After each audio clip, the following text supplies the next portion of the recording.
Est-ce que la sainteté est un projet de Dieu pour chacun d'entre nous? Alors j'ai demandé il y a quelques mois aux élèves de la mission s'ils pensaient pouvoir devenir des athlètes de niveau mondial. Et la réponse a bien sûr été non, parce que bien que certains soient très sportifs, ils savent que la barre est bien trop haute. Ce niveau est réservé à une élite dotée de capacités physiques et mentales hors normes, et des gens entraînés dès le plus jeune âge. Et j'ai ensuite posé la même question, mais sur la sainteté, et j'ai eu la même réponse, et presque pour les mêmes raisons. Est-ce que Dieu ne nous demande pas l'impossible en termes de sainteté?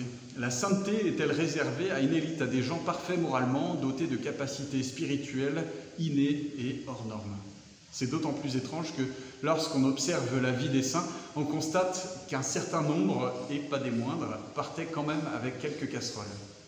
Saint Paul était animé par la haine des chrétiens, saint Augustin était esclave de ses passions, membre d'une secte, saint Matthieu qui escroque des pauvres et collabore avec l'occupant. Mais qu'est-ce qui a bien pu bouleverser leur vie au point que de pécheurs, ils sont devenus des modèles pour toute l'Église?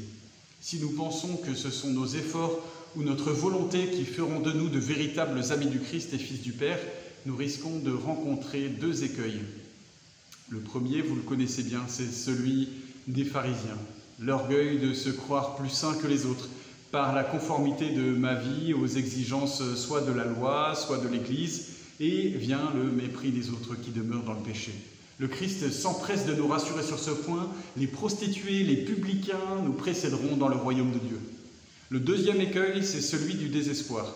Nous en faisons tous aussi l'expérience, nous avons beau faire tous les efforts possibles, notre péché est sans cesse là devant nous. Alors finalement, à quoi bon lutter? Notre bonne volonté et nos efforts sont nécessaires dans notre conversion, mais il ne suffit pas de vouloir être quelqu'un de bien pour réussir à tout laisser et suivre le Christ. Lorsque le jeune homme riche, en Matthieu au chapitre 19, vient demander à Jésus un conseil pour entrer dans la vie éternelle, il est plein de bonne volonté et semble doté d'un bon pédigré spirituel et moral.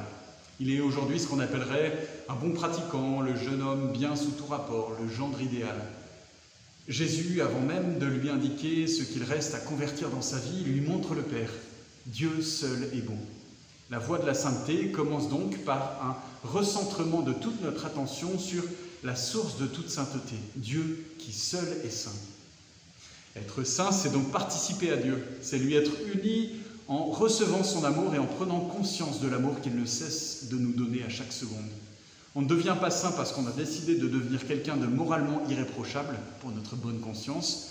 On le devient lorsque nos yeux s'ouvrent enfin sur la réalité la plus importante de toute la création, l'amour du Père.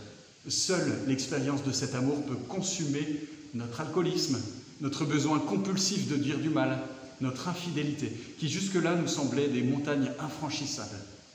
Quiconque a fait l'expérience d'un amour profond connaît la puissance qui en résulte. Celui qui se sait aimer peut traverser les tempêtes. Eh bien, le saint, c'est celui qui a découvert qu'un amour plus grand que tout ce qu'il avait pu expérimenter ne cesse de venir frapper à sa porte. Des écailles sont tombées de ses yeux. Dès lors, il n'existe plus de montagne infranchissable. Alors, concrètement, comment y parvenir? Eh bien, s'il y avait une méthode, peut-être que nous le saurions. Mais puisque Jésus, dans le chapitre 19 de saint Matthieu, montre au jeune homme la bonté du Père, peut-être qu'il pourrait s'avérer opportun de fixer chaque jour, sans exception, notre regard sur cette bonté. Que je sois épuisé, que la France ait besoin de moi, que je sois indispensable à mon travail, que je sois malade ou bien portant, eh bien, je me tiendrai chaque jour face au Père et je lui dirai à ma façon que rien dans ce monde n'importe plus à mes yeux que son amour. Bonne fête de la Toussaint.